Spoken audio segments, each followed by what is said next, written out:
Ain't she a beaut? This is my brother's high school car. This car has been sitting inoperable 2 or 3 years. We'll find out based off of the receipts of the parts in the car. It says it ran until it didn't. I have an idea of what's wrong with it. We're gonna find out. This beautiful metallic coupe brown Volvo wagon. I think it's a 98. It's a V70 XC. It's not an XC70, but it is a turbo, all-wheel drive, 5-cylinder wagon. Wow. I know very little about these. I've seen the inside of a head of one once. I don't know. Maybe we'll have it running today. Maybe we'll have it running again now. I've done 2 things to this off camera. 1, there's a squirrel living in here. Not anymore. 2, I removed the timing cover. He goes. One day it did not start. His gut feeling was to pull the oil cap off. The car was turning over, but the cam was not. He thinks the timing belt disappeared at some point. Was overnight. The car wouldn't start anymore. This car has 250 miles on it. This might be the 3rd timing belt. Will it run? Are all of the valves mishmashed, destroyed, and squashed? Rumor has it in this car there is a new timing belt kit already. Brung what you brung. Let's see what happens. So here's the sitch. He was absolutely right. I don't know where the timing belt is, but it is not here. That's why it didn't start. Are there greater problems of brewing? Because, like, where did the timing belt go? I don't know. I know it was here because here are pieces of it. It could still be wound up somewhere down around the crank, but I don't know. We'll find out. Hopefully the traffic's not loud. Well, that's good. So back here we have what's left of the headliner. Drive shaft, for some reason.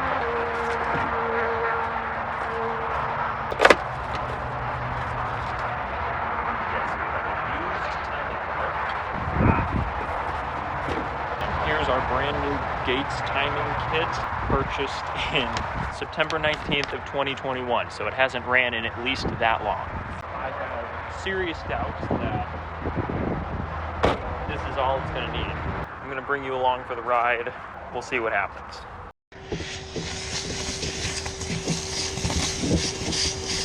Negative battery terminal. Chewed up by squirrels.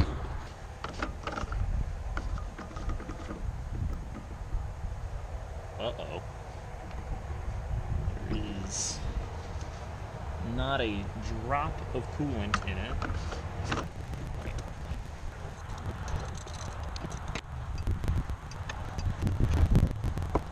This tensioner, that's a fun one. 3/4 inch square bar or tube squeezes into there. Take your thing, clock it back, and you have to find something to shove in that pinhole to hold it so that there's no more pressure on the serpentine belt. That is a first for me. I don't know about everyone else, but it seems like an annoying way to do things. Huh. It totally is wound up down there. That's wild. Holy cow, something horrible happened. Red dot, red line. Red dot, red line. So, I bet this belt broke up here, right when he went to crank it. He yanked this down, probably pulled that out of alignment, probably bent something. And if you look down there, I thought that was just the teeth on the crank, but I think that's actually the timing belt wrapped up in the bottom of the engine there. Pulled this little inspection cover off that wraps around behind this here crank pulley, and look what we found. This is gonna be less fun than when I wrapped that tow rope through the impeller of my friend's jet ski. Pulled the fuel rail cover thing off so I can get these lines loose, so I can get the timing cover off. Debating whether it's worth pulling the water pump off and replacing it, not even knowing if this engine is going to continue running.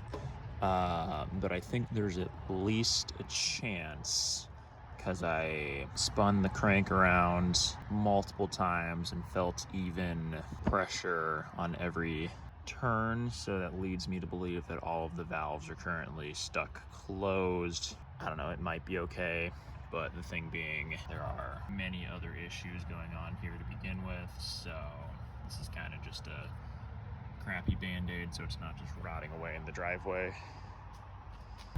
So, contrary to popular belief, that is what the crank is supposed to look like. And here is our timing belt. Opposite of what you may be seeing, it is not supposed to be two pieces. So, once I got a 30 mil socket for the crank bolt, spun it around a few times, the timing belt fell right off. Thought long and hard about replacing this water pump, but as you can see, VOL. This is like an OEM pump. Doesn't really seem to have any noticeable play to it. I'm just a little nervous because this new one is very proudly made of Chinesium. It kind of stinks of cheap, and as this car will never see any serious daily usage or serious mileage ever again, that kind of feels like a non-issue right now. Okay, after a fun deep dive into Volvo timing, this is like a weird car because it's a 98, but it's pre-VVT. This crank has different marks on it. Here is what the timing belt kit recommends.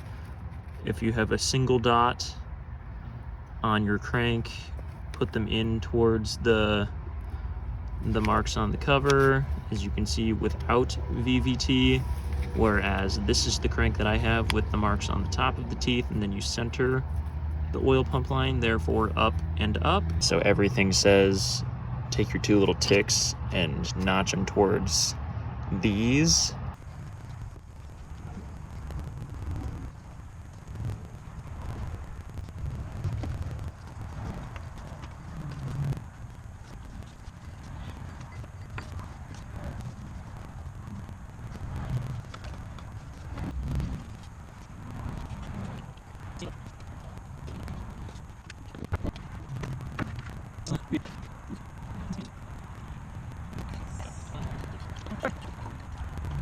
Do what she do. Please hold for crunchy noises.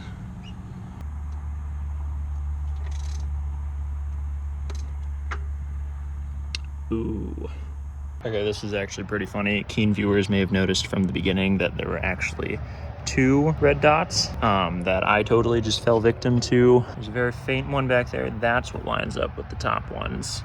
These do go in, and that's why you turn it over by hand first, because I could feel that it wasn't right as soon as one of the valves came in contact with a piston. So follow the instructions. Drop the whole wrench. Here we go, bing, bang, bam, boom, whatever hit the ground.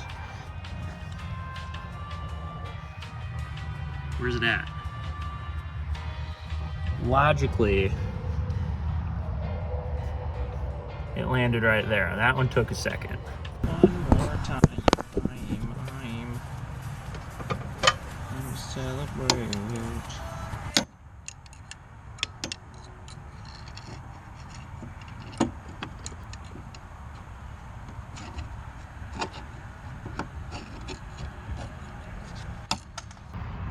It kind of looks a little more like it now, doesn't it?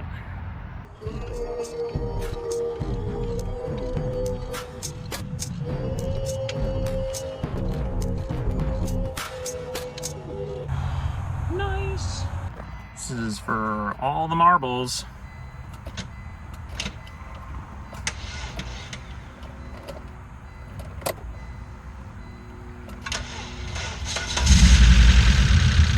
No way.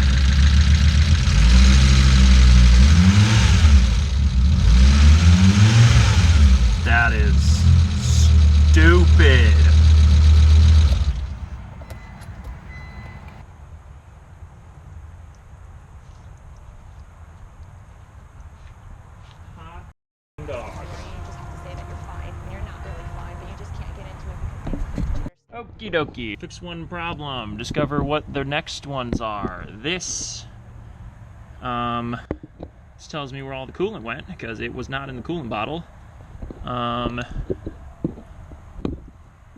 Kind of looks like it's in the oil pan, except for that's leaking out of the radiator. What the?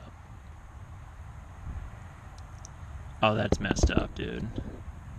Oh, that blows. Dude, that sucks. Ah, man. Insane. I had it running on 3 separate occasions. I have everything moved around so I can get it out of the driveway now. It wouldn't start. So I just spent an hour trying to figure out that the starter solenoid is packing up. So, that's cool.